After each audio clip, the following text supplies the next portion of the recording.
So if you game it out, you say, well, how many days can they survive? Probably a week, 10 days. So maybe we should do what they're doing. They want to just drag it out. And I can go back to that old metaphor. Can't hear you. I don't know what you want. Oh, you want to negotiate? It's Friday afternoon. Let's start it next Tuesday. Oh, you want to go to Pakistan? Oh, it's too far. Let's go to Saudi Arabia. You could do that all day long. And we're not killing anybody. We're just sitting here. And it's not that costly. A week, maybe 10 days. That's the survival window being assigned to the Iranian regime right now, not from more bombing, but from doing almost nothing. Just waiting, dragging out negotiations, stalling on location and timing, letting the economic blockade run its course. The most powerful move available to the United States at this moment may be deliberate, strategic patience. Here's why that's more dangerous to Tehran than anything flying out of a carrier deck. Nobody's going to miss it except China. So basically what the United States is doing is saying, we're going to control the strait, and we're going to let anybody who wants to do business with Saudi Arabia, Kuwait, Iraq, but not Iran. And Iran's island, Karg Island, where almost 90% of its oil is. You think they were so smart that they have a port on the other side of the strait, but they were so arrogant and thought that they were always going to intimidate everybody and no one was ever going to intimidate them. They never did what Oman, the Emirates, did, and put a port that was a sizable, they have one, but a sizable port in front of the strait, and then had a big pipeline, and they could have got around it because it would have been harder to police in the open outside the Gulf. So basically now where we are is Iran is quickly going broke. It's going to implode. The population is restive. And we're in the driver's seat. So if you game it out, you say, well, how many days can they survive? Probably a week, 10 days. So maybe we should do what they're doing. They want to just drag it out.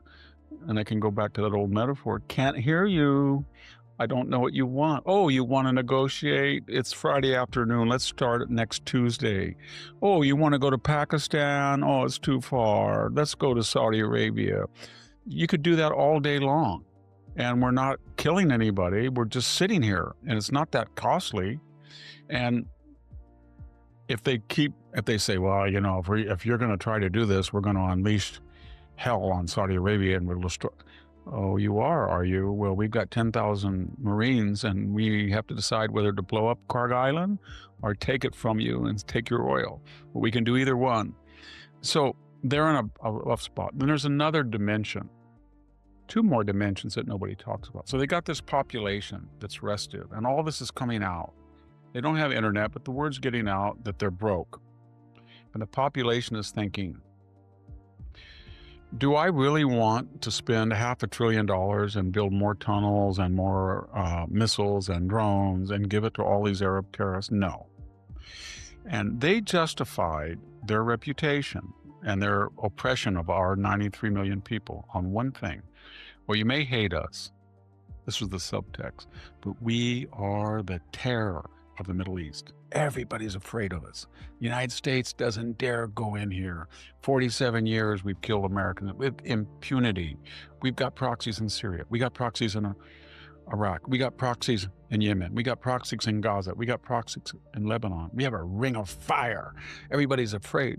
The Europeans come begging and they make these little deals on the side that nobody talks about. Well, we'll let you in the Gulf and you can, we won't harass you, but we don't want any support for Israel. So that's what they were thinking. And now what? The people are going to say, you incompetent buffoons. You told us that we didn't like you, but at least everybody was scared of us. And now we're the laughing stock of the Middle East. The Israelis are laughing at us. The Gulf states know that we're nothing. Even the Europeans now say that they want to open the strait after the United States has opened it. Let us in, please. We want to get credit. Let's start with the geography, because it's the foundation of everything else being described here. And it turns out Iran made a catastrophic infrastructure decision decades ago that is now coming due. Karg Island. Roughly 90% of Iranian oil exports flow through a single terminal sitting deep inside the Persian Gulf. Iran had options. Oman built a sizable port outside the strait. The Emirates built pipeline infrastructure that bypasses the choke point entirely, allowing them to move oil into the Gulf of Oman before tankers ever get near waters Iran could threaten. Iran watched this happen and did nothing comparable, because for 47 years, the strategic calculus was intimidation, not redundancy. They didn't need an alternative route because nobody was ever going to make them need one. That assumption held for nearly 5 decades. It collapsed in roughly 6 weeks. Now the United States controls the strait, not by closing it, but by selectively administering it. Saudi oil moves, Kuwaiti oil moves, Iraqi oil moves, Iranian oil sits. The blockade is not a blockade of the Gulf. It's a blockade of one country's exports, executed with surgical precision in international waters that the United States Navy now effectively owns. And the country most immediately affected, beyond Iran, is China, which was purchasing 80% of Iranian oil output. Those ships are being turned back. That is a direct economic confrontation with Beijing, conducted quietly and without a formal declaration of anything. The implications of that extend well beyond the Iran campaign. The storage problem compounds the trap. Iran cannot simply keep pumping oil with nowhere to send it. Karg Island's storage capacity fills within days. Once full, production stops.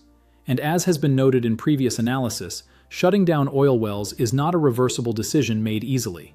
Water seepage, mechanical degradation, expensive reboot processes. Every day the blockade holds, Iran's long-term productive capacity erodes further. The economic damage is not linear, it accelerates. Now to the internal political dimension, which is the piece that may matter most in the long run. The Iranian government's legitimacy rested on a single pillar that compensated for everything else.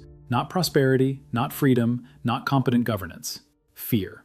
The implicit contract with the Iranian population was blunt. You may hate us, but everybody else is afraid of us. We have killed Americans for 47 years without consequence. We have proxies in Syria, Iraq, Yemen, Gaza, Lebanon. We have a ring of fire around the region. The Europeans make quiet side deals with us because they know we can make things difficult. America doesn't dare come in here. That contract is void. The proxies are broke and desperate. The military is gone. The command structure is in disarray. And now, in the detail that crystallizes the humiliation most completely, European governments that refused to provide basing rights, that closed embassies in Israel while keeping them open in Tehran, that lectured Washington about its unilateral misadventure, are now asking to be let through the strait that American naval power opened. Macron, presenting himself as the inheritor of Napoleonic naval tradition, while asking the country he wouldn't help to share the prize. The Iranian population is watching this. They are watching their government go from terror master of the Middle East to international punchline in the span of weeks. A dictatorship can survive poverty. It can survive repression. What it cannot survive is becoming an object of ridicule to the people it rules, because ridicule dissolves the fear that is the only thing holding the structure together. The Gulf states know it. The Israelis know it. The Europeans, embarrassingly, know it. Hence the sudden interest in claiming credit for an outcome they actively obstructed. The Iranian population is being told by a government with no internet to control the flow of information that everything is fine. The word is getting out anyway. It always does. And what it's telling 93 million people is that the regime spent their standard of living on a military that evaporated, proxies that are now unfunded, and a nuclear program that is gone, and got nothing in return except international humiliation. I think if we don't give away the prize, because now what the left is going to do, European and American, they're going to say, oh my gosh, this thing, we didn't anticipate this. He's flipped the whole narrative. If he bankrupts Iran and they come crawling on their knees to negotiate, or if the people rise up, we could lose the midterms. He could have a big foreign policy success. It would change the entire world. And with Venezuela and maybe Cuba next, and then the economy coming back, and all this oil money, the U.S. this is bad, so we've got to stop it. So they'll do everything they can to stop it. And the only thing I'm saying is I hope that Trump does not stop and negotiate with these clowns. I hope he drags it out. I hope he goes in there and says, these are wonderful people. Let's talk. And then gets on the phone. How many million do they lose today? Keep it up. Keep it up. And then at some point, they're going to implode. Because if you let them off the hook and you say, well, you can't have any nuclear weaponization for 20 years, you're going to get Gavin Newsom or Kamala Harris or Pete Buttigieg as president one day, and he's going to say, oh, I feel so bad what we did. Will you take my apology?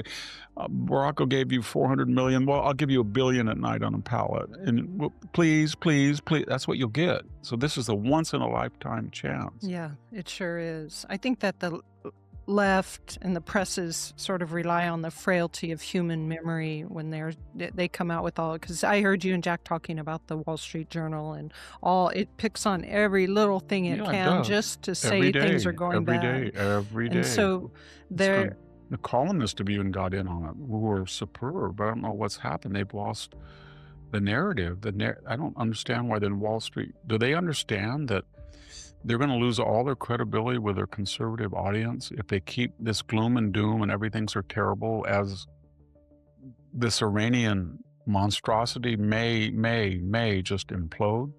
The editorial board has been good in the sense that they said to Trump not to negotiate. But the news section is the one they're all, as I said earlier, they're ex-Politico, Atlantic, Washington Post, New York Times reporters.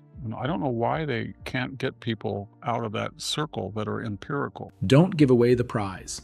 That is the strategic warning buried at the center of this segment, and it deserves to be taken seriously because the history of how America handles military success is not encouraging.